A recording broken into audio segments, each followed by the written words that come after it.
देश का पहला चुनाव आज के आम चुनाव से कितना अलग। मतदाता सूची में महिला का नाम जोड़ना बन गया था एक मुसीबत। जब देश आज़ाद हुआ था और देश में पहला आम चुनाव 1952 में हुआ था, तब महिलाओं का नाम जोड़ना काफ़ी मुश्किल हो गया था। इस समय महिला अपना नाम नहीं बताया करती थी।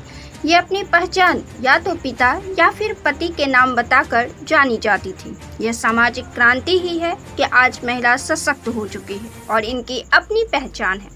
रामचंद्र गुहा अपनी किताब इंडिया आफ्टर गांधी में लिखते हैं कि चुनाव आयोग के सामने यह मुसीबत थी कि वे महिलाओं का नाम जोड़े तो कैसे जोड़े, क्योंकि महिलाएं किसी की बेटी, किसी की पत्नी कहलाना अधिक पसंद करती थी। इस वजह से 80 लाख महिलाओं का नाम मतदाता सूची में नहीं लिखा जा सका। चुनाव कराए जाने के लिए करीब 56,000 लोगों को प्रिसाइडिंग ऑफिसर के तौर पर चुना गया था।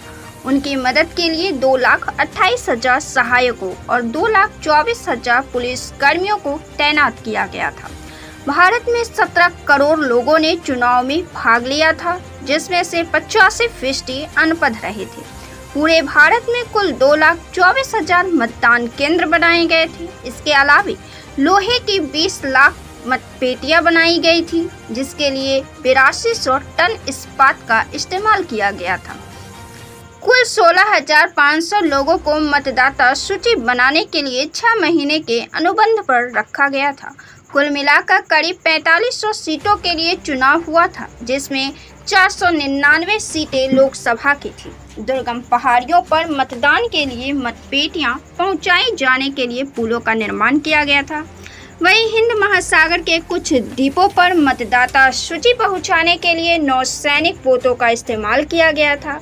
भारतीय वैज्ञानिकों ने एक ऐसी स्याही बनाई थी जो एक सप्ताह तक उंगली पर टिके, जो सफल रहा और आज तक चला आ रहा है।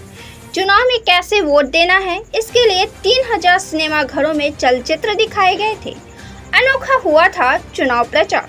1952 के इस चुनाव में अधिकतर जनसभाओं और घर घर जाकर ही चुनाव प्रचार का काम किया गया था।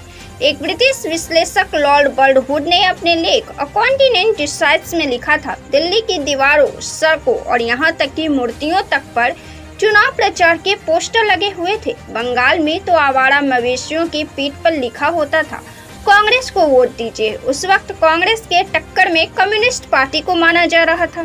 शिक्षित लोगों के लिए मद्रास से छपने वाले एक साप्ताहिक ने प्रावदा में छपे एक लेख का अनुवाद प्रकाशित किया था, जिसमें सत्ताधारी कांग्रेस पार्टी को जमींदारों की पार्टी बताया गया था। इसमें कहा गया था कि उनका एकमात्र विकल्प कम्युनिस्ट पार्टी है, जिसको पूरे भारत के मजदूरों और प्रगतिवादी लोगों का समर्थन मिल रहा है। कम्युनिस्ट पार्टी पहली पार्टी थी जिसे रेडियो से प्रचार करने का मौका मिला था, वो भी रेडियो मॉस्को पर। भारतीय कम्युनिस्ट पार्टी को कुल 16 सीटें हासिल हुई थी। इसमें से 8 सीटें उन्हें केवल मद्रास में हासिल हुई थी। इस पहले चुनाव में जवाहरलाल नेहरू ने अपने विपक्षी नेताओं की तारीफें की थी। अपने चुनाव प्रचार के दौरान उन्होंने आम्बेडकर, जयप्रकाश नारायण और कृपलानी की तारीफ की थी। उन्होंने कहा था कि वो एक जमाने में उनके पार्टी और सरकार में उनके साथी रह चुके हैं। उनका हमारी पार्टी में स्वागत है, लेकिन ये सभी लोग अलग अलग दिशा में जा रहे हैं, जिससे कुछ हासिल नहीं हो रहा है। उन्होंने कहा कि उन्हें सोशलिस्ट पार्टी का विरोध करना पड़ रहा है, जिसमें उनके कुछ पुराने मित्र भी शामिल हैं, जिनका वे सम्मान करते हैं। इस चुनाव में आम्बेडकर और कृपलानी को हार का सामना करना पड़ा था। आपको यह वीडियो कैसा लगा, हमें कमेंट कर जरूर बताएं। वीडियो को लाइक करें, शेयर करें और चैनल को सब्सक्राइब जरूर से करें। बहुत बहुत धन्यवाद।